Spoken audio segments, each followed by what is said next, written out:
Buenas noches. Mi temática a tratarles es acerca de las sucesiones en el derecho romano. Como sucesión, se puede decir que esta proviene del latín sucesio, que es aquella acción de suceder, de ocupar un puesto ocupado por otro. La sucesión puede ser definida también como el cambio de titular de un derecho subjetivo, es decir, la sustitución de una persona por otra en una relación jurídica. Esta tiene una clasificación, la cual es de dos clases: la sucesión a título particular, que consiste en el traspaso de una parte del patrimonio dejado por el causante, y la sucesión entre vivos, que ésta consiste en la transmisión de derechos por causas distintas a la muerte, como por ejemplo, una compra y venta. Esta se divide por dos formas o de dos maneras, que es la sucesión a mortis causa particular, que consiste en la transmisión de derechos individuales por causa de la muerte, y la a título universal, donde se transfiere todo el conjunto de relaciones patrimoniales, es decir, se entiende como la continuación por ella de todas las relaciones jurídicas del causante en su conjunto. La sucesión universal a mortis causa consiste en la transmisión de uno o más derechos como consecuencia de la muerte del titular.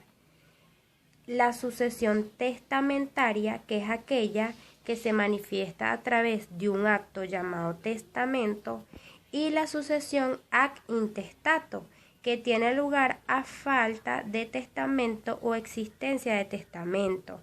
Esto es nulo y también es llamado legítima porque la ley de las 7 tablas designa a los herederos. También se encuentran las hereditas, que es cuando el fallecimiento de una persona, otra, es decir, heres, ocupa su lugar y se incorpora a este íntegramente las relaciones jurídicas del causante. En cuanto a la sucesión testamentaria, es aquel acto jurídico solemne de última voluntad por el cual una persona instituida herederos y dispone de sus bienes para después de su muerte. Esta posee algunas características que son las siguientes.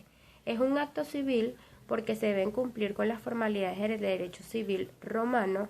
Es un acto unilateral puesto que depende de la voluntad del testador. Es un acto personalísimo porque debe ser realizado por el mismo testador y no a través de actos de representación. Es un acto solemne, puesto que debe cumplirse con todas las formalidades establecidas en todas las leyes, y es revocable, puesto que puede ser revocado en cualquier momento. En cuanto a los elementos de los testamentos, estos poseen unos elementos de validez, que habla de la capacidad para ser testador, es decir, testamenti factiu activo, que quiere decir que debía contar con los 3 estatus, y la capacidad para ser heredero, que habla acerca del testamenti factiu passiva.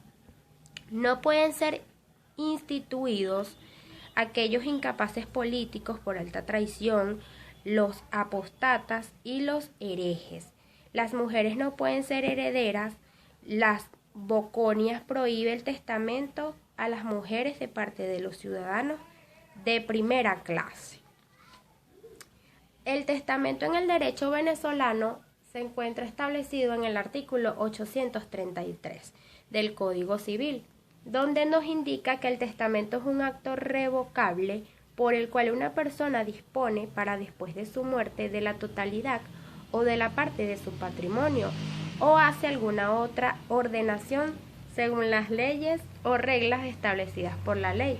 En cuanto a la forma de los testamentos, se encuentran establecidas desde el artículo 849 al 861 del mismo Código Civil venezolano.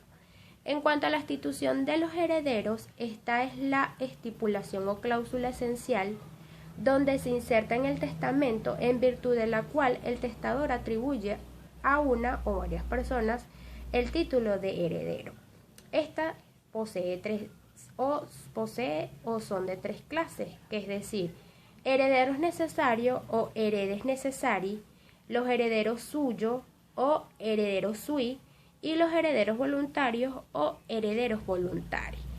Por último, pero no menos importante, se encuentra lo referente a la sucesión intestada, que es aquella que tiene lugar cuando el causante no otorgó testamento o el otorgante no es válido o ninguno de las instituciones llega a ser heredero. Esto se presume en dos casos. El primer caso se abre siempre a la muerte del causante cuando no ha dejado testamento o cuando no ha dejado, se produce la ineficacia del testamento. Y el segundo caso es cuando la sucesión intestada se regula por preceptos de la ley de las 7 tablas, por normas del edicto pretorio y por leyes imperiales. Muchísimas gracias, esto fue todo.